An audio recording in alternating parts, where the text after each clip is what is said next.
Don't listen to people who lose or you'll do the same. Okay, welcome to the AMA podcast, also known as Ask Me Anything. My name is Eric Patton. I work for Synergy Sobriety Solutions in Palm Beach Gardens. And the purpose of this podcast was to raise awareness for mental health and substance abuse. We are on Clematis Street in downtown West Palm Beach. And today I asked for the first episode my friend Catherine Hicks to come in and sit down with me and just kind of talk to you guys about the industry, working in treatment, being in recovery ourselves. So with no further ado, I'm going to introduce Catherine to you guys.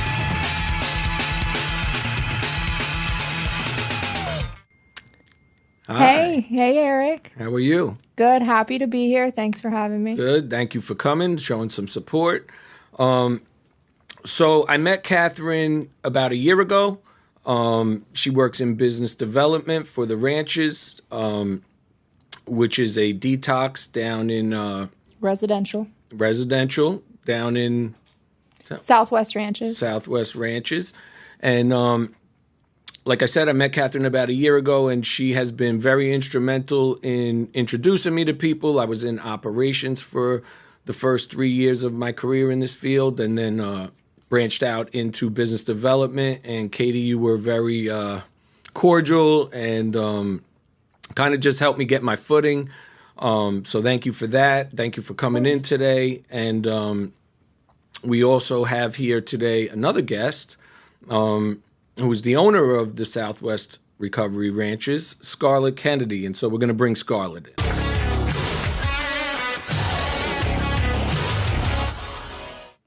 Hello, guys. Hi. Hello. Okay, so it's nice to have you both here with me today. It was kind of challenging getting our schedules to align, but we finally made it happen. Scarlett, I met through Katie, and I'm not going to go into too much detail, but I asked the girls to pick a song that means something, and so Scarlett, you picked Pour Some Sugar on Me, and comes from the movie Coyote Ugly, which, full disclosure, I had never seen. But I am now aware that you had a vision of dancing on bars as a very young girl. Mm-hmm. So it's really nice to have you guys here. I basically wanted to shed some light in this episode on mental health. And when I first met Scarlett, you meet somebody and you jump on their Instagram. And one of the things I noticed in one of your posts was very powerful. And you were talking about your own struggles with mental health. So I kind of wanted to delve into that a little bit with you because the post touched on a lot. Getting your medication right, self-harm, just a lot of the struggles that you went through. And so can you give us a little bit more about your own journey in recovery, where it started, and how you became the owner of the Ranches? I know that's a loaded question, but we'll go slow.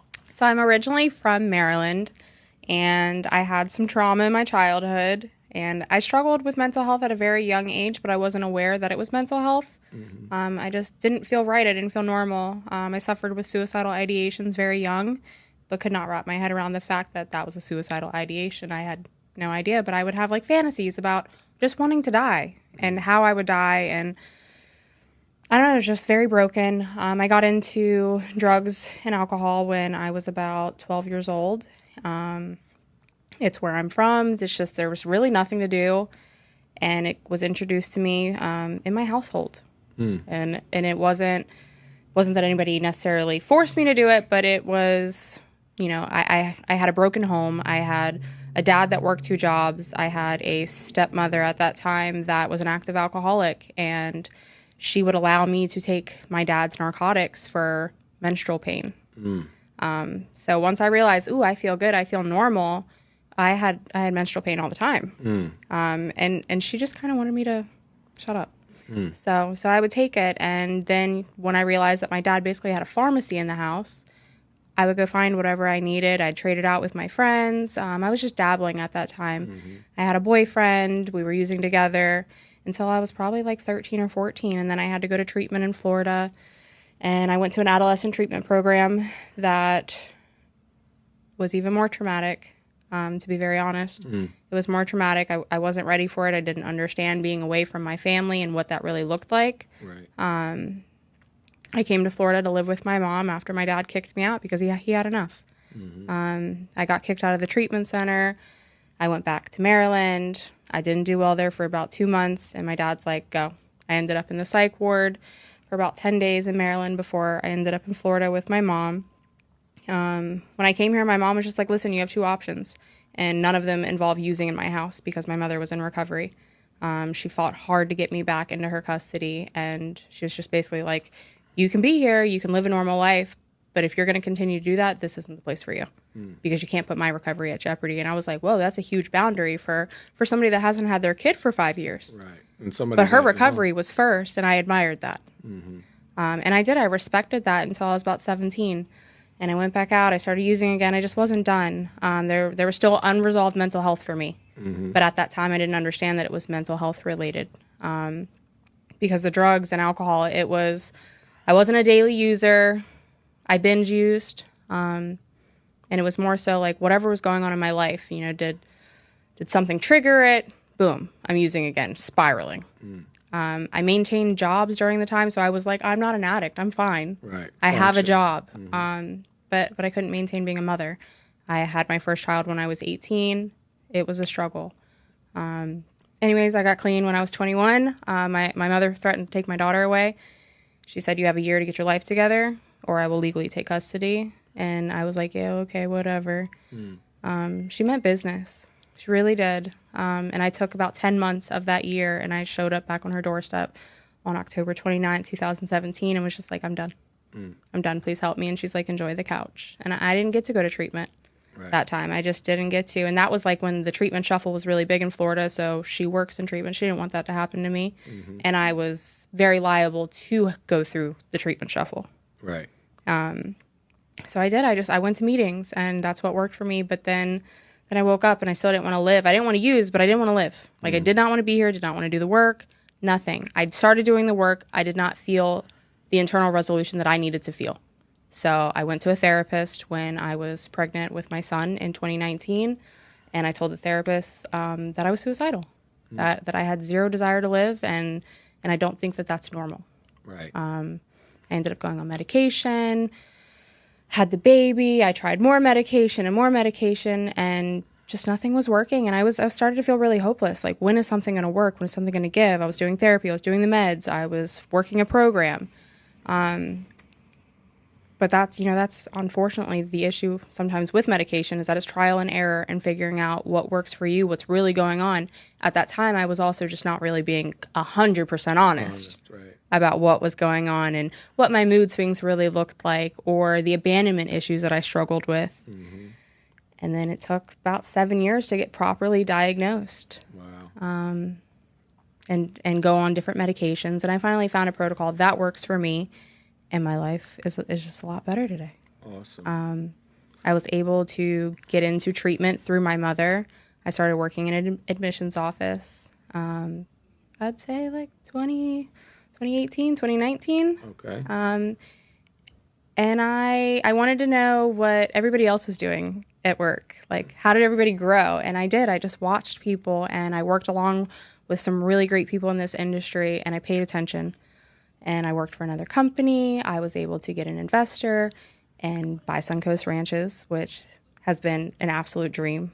Right. Now, I've seen that you've talked about creating like a safe environment for other people. So obviously through your journey, you know what that looks like for you. And what I really want the audience to know is, like, what are you seeing? Like, it's like the climate of drug use is changing, mental health. There's so many variations of it. What are some of the things that you're seeing in young people today that they're struggling with? And like, so me, I'm an addict. I understand addiction. I got clean in 2019, and I wasn't a first-time winner at this either. And I can tell somebody how to get clean off drugs and alcohol, but when it comes to the mental health, it's like I'm learning on a daily basis, and I'm sure you guys are too. But what is it that you're seeing in the industry when people are coming to Suncoast that they're struggling with, and how are you able to help them based on what you've been through? So I would notice that a lot of these young people, they're coming in more depression, more anxiety, has tried all these medications, but on top of that, they're still self-medicating, and they're not really giving themselves enough time to see the outcome. Right. They're just go, go, go, go, go, or I can't sit here for this amount of time. And it's like, yeah, you have to, you're inpatient for a reason, because there's a medical crisis right now. You have to stabilize on medication, whatever that looks like.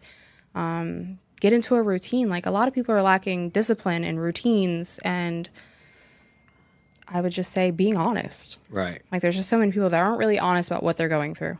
Right. And that's and it scary. takes all of us a long time. So when I was struggling with drugs and alcohol, I'm going to ask Katie the same thing. I had to get honest. Like, I was using, I was sneaking around. I was embarrassed to say that I was in recovery. I would come home from a meeting.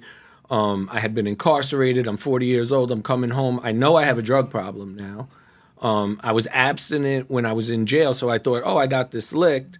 And so, Katie, you're more on the substance abuse train with me. You've struggled with substance abuse for years. Yeah, I struggled with substance abuse for about, I'd say 10, 11 years. And I ended up using my last time when I was 24 years old. So getting clean and sober in your early 20s is very rare. A lot of people still have a lot of stuff that they need to do, and a lot of more damage to do in their life. But I, at that point, was beaten, I was broken, and from picking up at 12, 13 years old for the first time, I come from a household of addicts and alcoholics. My 3 older brothers, they all struggle with addiction. My dad was a heavy drinker.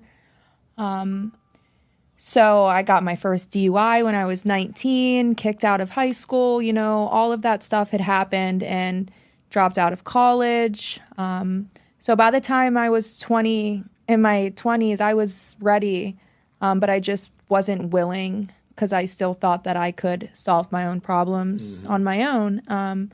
So I needed an outside factor to help me, and that was my journey into treatment and getting help and starting to work a program and changing my life. And was that something for you that, like, I know you said you're in your 20s. I didn't get clean till I was 40 years old. So I can't even imagine at 20-something years old, like, the party's over for you. And that was like what a big part of my story was, is that I never wanted the party to end. And so since, like, you guys were touching on, like, being functional addicts, I was raising a child, sniffing pills in between, going out on the weekends, going out on the weeknights, until, like, you touched on, and I want to, like, circle back to this because it's important for anybody that's, like, struggling with substance abuse, is, like, I had to bottom out. Like, I had to be completely, like, convinced that I couldn't live like this no more. And then comes the part where it's like, okay, but now what? Like, life's going to be so boring without drugs and alcohol. Like, how am I going to have any fun in life? And so for me, that was, like, the hardest part. So I got into no treatment history, just going right into the rooms of NA, which for me, that was, like, the best thing that could have happened, because if I had insurance, like, working in treatment, I think it's, like, kind of like a parachute, like a soft landing. I don't know if that would have worked for me to, like, actually stay clean. I had to bottom out and know that, like, this was not working for me anymore. But with and I feel like everybody who has substance abuse had some form of mental health, like Scarlett was mentioning. Like, I'm medicating myself, like, to feel better from whatever it is that's going on with me. And that was, like, a big part of my story, is, like, the insecurities. So, like, when I got into step work, this whole NA thing was, like, a whole nother language for me. I had no idea what they were talking about. Even higher power was, like, a word to me that was, like, I used God. So, like, I was looking to disqualify myself from treatment. And, like, as soon as I got into the rooms, I was like, nope, this isn't for me. My first meeting was an Alcoholics Anonymous meeting. And drinking was, like, a gateway to other drugs for me. so I thought I could manage. Alcohol wasn't the problem until I found cocaine, and then alcohol became the problem because I couldn't drink without doing cocaine, and then my drug of choice was opioids. So I was all over the place. I guess I've heard them say down here like a garbage can. Like I was into it all. If it took me outside of myself, I was willing to try it. But also another thing for me in my journey was, since I didn't use intravenously and I went from like swallowing pills to snorting pills, when I came into the rooms, I had like a separatist attitude. I don't know if either of you went through this. But I felt like, well, if you use like that, you're sicker than me, so I don't need the help. And it wasn't until a friend of mine pointed out, like, listen, you were killing yourself slowly. We were sending like an SOS out, like, hey, we need help right away. And and so for me, it was a struggle to think that I could gain like from the program and actually stop. So that's probably a big part of why I wasn't a first time winner. Were you both in the treatment shuffle? Like I heard somebody mention like I believe I got very lucky. I came to Florida and it was something that was an ultimatum my dad had given me and my one of my brothers, and he said, you're either going to get help or you're the hell out of my house. And I said, well, Florida seems nice. You know, a good vacation by the beach sounds good. I told everybody I was going on. So all the wrong reasons. We're entering treatment for all the wrong reasons. I said I was going on vacation. I hadn't been to Florida before. And luckily, I had insurance through my father. A lot of people aren't as blessed to have that opportunity. I'm very grateful that I had that. But I came to Florida as a vacation. Got down here, I did my 30 days in my inpatient treatment program, and I was like, I'm cured. I know how to do this. And then I flew back home. I was drinking at the airport. I couldn't wait to actually get to the airport to have some alcohol. Fresh out of treatment. Yeah, and then the cycle started again. So at first I wasn't honest, I wasn't willing, and I hadn't hit my bottom yet. But they say, you know, you pick up right where you left off, and I did. It only took me not even 8 or 9 months being home after that, and more many times in detoxes and aftercare programs, relapsing on alcohol or whatever the case was, whatever I could get my hands on. I finally had bottomed out in August of 2017, and I've been clean since. Nice. Congratulations. And it's not as bad as people say. Like, being clean for me has been such a blessing, and now the only like question, like it's not even a question, like I'm just kicking myself, like, why did I not do this sooner? Yeah. Because I actually can, and I want to ask you guys, like, for me personally, the first year when I started taking it seriously, when I did a 90 and 90, like my sponsor was like, dude, I'm like through with you. If you can't do a 90 and 90, if you're going to skip that suggestion, like I just can't deal with you anymore. You're coming in the rooms, you're talking like you know something, and you keep relapsing. And so when I finally got through that, I had to stay away from like the bar scene, anywhere there was drugs and alcohol, the friends that were doing it. I had to like get honest with them. I had to say like, listen, guys, I love you. I can't come out. And so for me, it was I'd say about 9 months before I stepped into a bar to see, like, could I live like and function in recovery without being triggered by the sight of alcohol. Was it the same for you guys? Did you have to like isolate when you were like when you finally got out of treatment and you were coming back into the real world? Did you stay away from everything and everyone, or were you more of like early on, as soon as you're out of treatment, you're like seeing what you can handle? I was terrified. I was scared I couldn't trust myself. So I stayed away from everything. I also showed up to the rooms of NA. And that's where I found myself and my friends, and that was just who I hung out with. I was lucky to find other young people in recovery and be like, okay, this isn't that bad. Right. Like, all right, I'm not so bored. We can go out. We can go bowling. We can go to rapids. We went and did cool stuff to fill our time. Right. That did not involve alcohol or drugs. It was like learning to live your life like all over again. Yeah. And now, like, I don't know, it's weird. Were you the same way? Did you? Well, I can be somewhat of a people person, and before I had gotten clean and sober, I always worked in the restaurant industry, so it was just something that made sense to me. It's what I knew how to do easily. Getting tips was easy to me. Was it bartending or was it No, waitressing? I never bartended. I just always waitressed, but you serve alcohol in that whenever you're working in the restaurant industry. Right. So, I mean, yeah, absolutely. I was triggered, right? I had cravings, but I never ended up picking up a drink or a drug over it. I luckily was working a program of recovery. I had a sponsor. I was in treatment for a very long time. 365 days. I stayed in treatment and I completed, and it was one of the first things that I had ever fully completed in my entire life. And I got a high off of that. That's what kind of fueled my fire. And I got my women sponsor, the women in the program. They really showed up for me, and all I had to do was just show up and have a little bit of willingness, a little bit of open-mindedness, and was honest. And I went into the rooms and I would tell on myself if I was struggling at work. And to make matters better, everybody there knew that I was in recovery, right? I had an addiction and a drug problem, so they kind of kept me safe. Yeah, they held me accountable and they would call me out.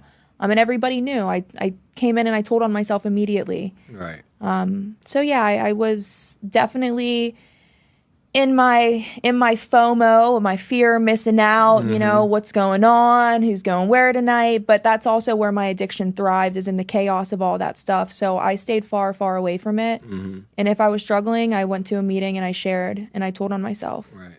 And now you got, so working in recovery. So like now we've gotten through the whole, like I'm figuring myself out. I'm learning how to stay clean. I'm figuring out what works for me. You got your medication in order. You're staying away from all of your triggers. And now fast forward to me, now we start working in the field. And is that, because for me, when I was first working in this field, like I came down to Florida and I was a behavioral tech and I'm living on the property with the clients. And that was very triggering for me, because when you go into the rooms of recovery, it's like everyone's, besides like people that are court ordered to be in a meeting, everybody is there willingly. Yeah. And now I come down to work in treatment, and a lot of these young kids, they're not there on their own will. They're there because mommy and daddy want them in treatment, and they're not sure what they want. And so I'm seeing relapse. I'm living in a sober living. They're stealing my clothes, like to get high. And it was like, my anxiety level was like through the roof. Like, should I go back to where I know like everybody wants to be there? Should I move back to New Jersey? When you guys first got into the field working in it, you said you were in admissions when you first got in. So you're kind of like a step away, but not really, because you're seeing addicts on a regular basis that are struggling. What was that doing to your psyche, your own recovery? I thrived in it. Honestly, until I had like some hard situations where clients would show up and they're not done yet. So they're either using right in front of you, right, or, stashing something somewhere outside. And it was like, that was kind of a lot to be in my face, especially when you're having a bad day. Right. Or when mentally, like, addiction, when you're using or you want to use, I feel like your body's just screaming. Like, everybody can hear it. Right. Mental health, nobody can hear it. And it was just like, I wanted to die, and I'm watching somebody smoke crack for hours so that they could go get help for treatment. Like, you're put in a predicament that you don't necessarily know if you're ready for. Right. And I was like, I was helping people get into treatment. So like I would go meet them wherever they were at, pull them out of the trap house. Like I wanted to save everybody. And I thought 12-stepping everybody. Like I really thought I could save everybody, and it ate me up. So like if one relapsed, it broke my heart. And it was like I carried that of like, did I not do enough? Right. Did I do too much? Right. And I feel like it worsened my mental health in the beginning until I was able to get a hold of it. Right. And truthfully, it's just because I don't think I was ready yet at that time to be helping others. Right. But I wanted to help so badly because it fulfilled my needs. Right. And the same question for you, Katie. When you first started in the field, coming out of your own addiction, coming out of your own stuff, was it difficult for you to like be that close to the disease? I mean, for me, no. I thrived in it for some strange, weird reason. I I ended up getting my first job in treatment through the program that I had went through, and that I was there for a long time. And I was like the annoying alumni client that showed up every other day and said, I'm ready to work here. When are you going to hire me? So I did that for a while and, worked in admissions, whatever, helping people get into treatment. And then I was also like a behavioral health technician at a detox. So I was kind of all over the place. I mean, the chaos is kind of good. Like it's a fast-paced industry. It's moving quickly. I was just really struggling with, like Scarlett just mentioned, like seeing drugs I had not seen a drug until I got down here and started working in treatment, because I had really removed myself from like the people, places, and things. And now, and another thing that was weird for me is like I was on probation and doing UAs, like urinalysis. I was dropping urine in a cup for 3 years before moving down here, and now I'm the guy giving you your UA. Yeah. So there was no pulling one over on me as far as like doing a UA, because I had done it all. I had strapped the Wizinator on me. I had tricked the system. But I realized like really quickly when I was going through my own addiction was like all I was doing was hurting myself. Like when I was faking a UA or getting away with something, it was just to go back out and get high.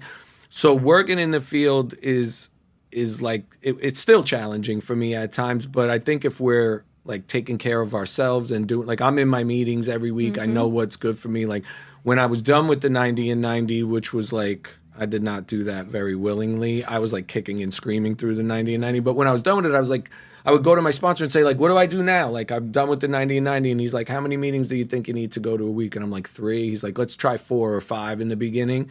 So we kind of learned to adapt, and then like now I'm at the place where I don't need to go to even 4 or 5, but I know when something's off with me. But I am enjoying my life now, like without drugs and alcohol. So I do want, like that was like one of the bigger things that I wanted to touch on for like younger people that are out there. The next thing I kind of wanted to talk to you guys about is like when I was using, I'm a dinosaur, I'm 47 years old, but when I was using fentanyl was not the wave. When I was sniffing roxycodone, there was no fentanyl to be worried about. So obviously the stakes are much higher for people that are using now. I was just reading on the way here, there's this new drug ISO, which is like even stronger than fentanyl that's out. So and I found it really hard to reach people that are like caught in the grips of like fentanyl. I don't know whether it's that their brain is further gone. The drugs are just so different compared to what we were using. Right. They really are. And we don't sound like some of these kids, they think they're getting crack and there's fentanyl in the crack. So like there's just so much more for them. But like that's the question that I also want to ask is when it comes to the fentanyl, are you, and you're seeing it right in the detox. And I've been down to the ranches and like pulled Scarlett to the side and said like, I'm working in partial hospitalization, like the aftercare part. You guys are like the first contact of someone that's seeking help. And it's much more intense. Like I've come down and witnessed it, like when I visit a client with you guys. So for the initial stages, like what is it that you're doing to, kind of get them coming from the fentanyl into like, hey, you need to stop or you're going to die? And are you having a hard time reaching like the younger generation? I wouldn't say that we really are. I really think it comes down to connecting with the client. They might not be ready in that moment, but something that you say, they're going to hold on to it. And it's like, all right, you don't have to worry about getting through tomorrow or the next day. Let's try to just get through today. What can we do to make you comfortable? What can we do to show you some hospitality? Because at the end of the day, everybody just wants to be loved. Right. So like, what are we doing to add to that? If we're judging the addict, we're scolding them, we're not really helping. Right. And then they want to run further. They do. Right. But when you have some loving hands on it and you're just like, hey, like I've been there. This is going to suck for the next 3 days. Right. But we can get through it. Here, what do you like to do? Let's get into that. And we do. We just occupy some of their time. That way it's a little easier. Right. Okay, and the next thing I wanted to ask you, Scarlett, was this whole mental health thing. It seems like I got a drug problem. I come in, it's glaring. My family knows it, my job knows it, my significant other knows it. But mental health is like you said, they don't want to talk about it. So the stigma What is the stigma with mental health? What is it that makes it like I don't know if it's a dirty secret would be the right word, or I think it's people's misconception about it. They think that people that struggle with mental health, that they're all violent, that, they people like to use terms that are crazy. And it's like, none of that fits into a scenario of getting somebody help. That term just doesn't work. right? I'd say that people not having the accountability, or even old school parents are like, oh, that's not real. Yes, it is. Right. It's real for them. Like telling your child, like denying the fact that there's something wrong. Yeah, that, and there's just so much that comes into mental health, is like how you were raised. Did something trigger you, but it didn't trigger your brother? It's just Individualized. yeah, yeah, like something that I may have responded negatively to. My brother and my sister, they were fine with it, but for me, it destroyed my world. Right. So, And then some of the issues that you're dealing with, bipolar. Can we talk about bipolar for a couple minutes? Can you define like how somebody would say, like, would it be a doctor that diagnoses it? A psychiatrist. A psychiatrist. So when you're dealing with mental health, it's not just about getting a sponsor. It may be about getting a psychiatrist, Yes. getting, like you said, your medication in order, trial and error, seeing what works for you. So when they come in initially, you guys, can you lay out a little bit of your process as far as like when you're bringing in somebody with PTSD, bipolar, depression, anxiety? Can you kind of lay out for me, like substance abuse is a little more black and white, where we're saying, okay, this is the drug you're on, this is the medication that you'll detox with, and so when it comes to mental health, just lay out for me like what it is that would be like the first steps that you're doing with the clients when they come in. Do you want to answer that? You want me to? Go for it. Okay. When they come in, they do their intake, and then they would see the psychiatrist within the first 2 days. And that's just kind of like, hey, what's going on? What brought you here? Now let's look at the pattern of whatever it is that you're going through, because I would say that is the difference with mental health versus the stress is there a pattern? Everybody deals with some stress, some form of anxiety, some form of a depression, but is there a cycle? Is there a pattern? And what has that done? Like, sometimes the drugs that they're using play a part in that. Like, okay, we see that you're self-medicating with cocaine, Adderall. Maybe there's an underlying anxiety or ADHD issue, just whatever that looks like. They would have to see the psychiatrist. Then they get in with their therapist, and the therapist comes up with a treatment plan of, okay, so this is what you've been diagnosed with. Some people, they do come in with a previous diagnosis, and those can change. So they get their diagnosis.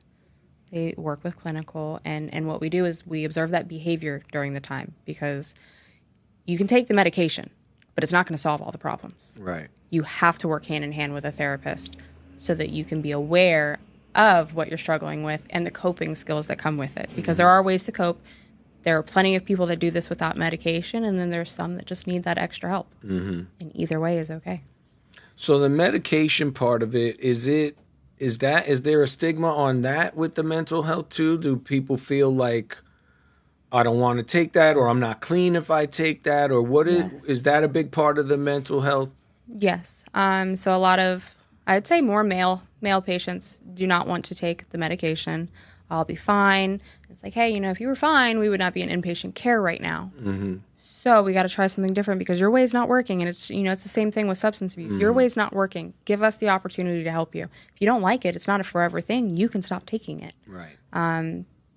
But I think it's important that everybody knows it's okay, that not all side effects are that terrible. You might not have to be on it permanently. If you're able to change the behaviors and get through, then you could work with a therapist and a doctor to come off said medication. I've done that many times myself.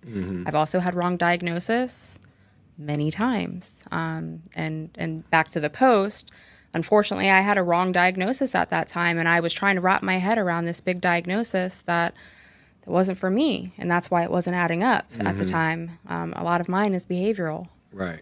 And medication wasn't the end all for me. Right. It didn't necessarily require medication. Yep. Whereas, like, I feel like a lot of people, they just expect that the medication's going to solve it all. it assists the therapy. Right. The therapy, I'd say, is the most important part. Okay. And that's interesting too, because I was also not a big med guy. Like when I was getting clean, because my story was that I got clean in the hole in prison. So I felt everything. So whenever I was in recovery, up in New Jersey, there's like, I don't know, I felt like it was stricter up there. Like if you talked about Suboxone, for example, in a meeting, someone was pulling you to the side and saying, hey, that's not you being clean, that's a crutch. But then when I got down here and I saw like the medication and how widespread it was, I knew that you could go into a nurse and pretty much say whatever it is, you know, you needed to say to get on your medications. And so that was kind of scary to watch people manipulate a nurse or a doctor and just be like, hey, I was watching people that weren't necessarily struggling with opioids try to get on Suboxone. I learned a lot about medication coming in early, like the difference between med seeking, even with substance abuse clients, let alone like the mental health being like a much touchier subject. Because like you said, like if a psychiatrist were to tell me I have something, I'm going to take that. You know, a lot of people take the doctor at their words, and now you're struggling to, like you said, wrap your head around, do I really have this? And like, so it does kind of be, it does turn into like you have to do your own homework on the medications and whatnot. Katie, were you a big medication person, like while going through the early stages of recovery? Yeah, I definitely was. So on top of dealing with my addiction issues, I also dealt with high mental health. And I didn't really know or understand that until I had put the substances down, because I had suppressed all of these feelings for so long with the substances I was taking. I didn't even know. I thought it was just a direct result of my addiction. But yeah, I mean, I definitely dealt with some anxiety and some depression and some trauma, I guess, that I had never really worked on throughout my childhood years. So I was an advocate for medicine. I was a guinea pig for a while. Basically, my first year, I trial and errored what worked, what didn't work, how I felt, if I liked the way I felt, if I didn't, and if it was right for me, because there are other outlets, of course. So on top of doing my therapy and being medicated, I stayed on my medications for quite some time. And it wasn't until just recently that I kind of had to work through that and come off of the medications. But it was something that held me, I definitely needed. Felt like it held you back a little bit at a certain point? A little bit. I mean, it was something that I got to a point where I don't know why or if it's actually doing anything for me anymore, because I was on them for so many years. So again, I met with a doctor, I met with a psychiatrist, and we worked through it, and I weaned myself off of the medications. Because it was something that I needed in that moment, in my early sobriety, my early recovery. I was beaten, I was broken, and I hated the way that I felt about myself. And I dealt with some anxiety and some depression and things like that. So yeah, I definitely took advantage of the medications and I used them to my advantage. But as I got, I grew more in my recovery, and life grew and life started to change and get better. I'm like, do I really need these so much anymore? And I was scared to come off of them because I didn't know what life would be like without them. So I went to a professional, and he helped me kind of work my way off of them. And that's where we are today. Nice. Speaking of growing, we see that you got something growing in you right now. Yeah, I am. Congratulations. Expecting. I'm about 6 months pregnant here. That's First awesome. kid, exciting and scary. Yes. But we're very blessed. I'm happy. Very good. Grateful I get to do this. So yeah, the last thing I'm going to touch on with these two, and then I'm going to let you off the hook, is I get to see, like now that I'm down in Florida, I get to see both of your lives. Whether I get to see you guys all the time is probably not the case, but I do get to see your Instagrams and see the lives that you're living. So Scarlett, you have 3 children, and you have a lot on your plate between the detox and your work and then raising a family. Yes. How does that feel? Is that overwhelming to you? Yes. But that's another thing. Like for me, I'm healing through this. Like I did not have a great childhood. I really did not. And being able to be present for my 3 children who get to see me working, it's amazing. Yeah. That and like I see little parts of myself in them that I'm like, this is what I needed at that time. And I can offer that to you today. Right. So you're able, like the nurturing side, the motherly side comes out. And that's nice because like in recovery, we're so selfish.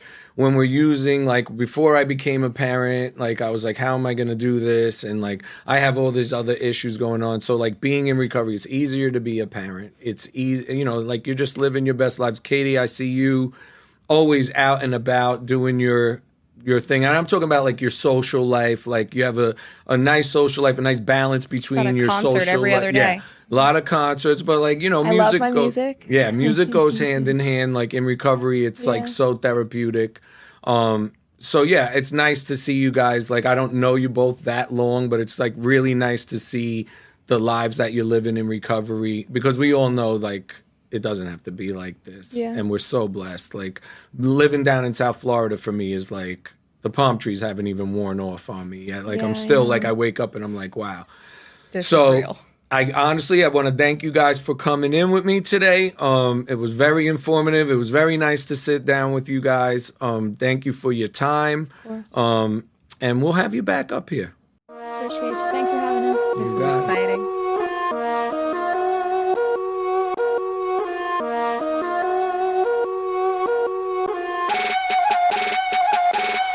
Let me put you on game. Don't listen to people who lose or you'll do the same.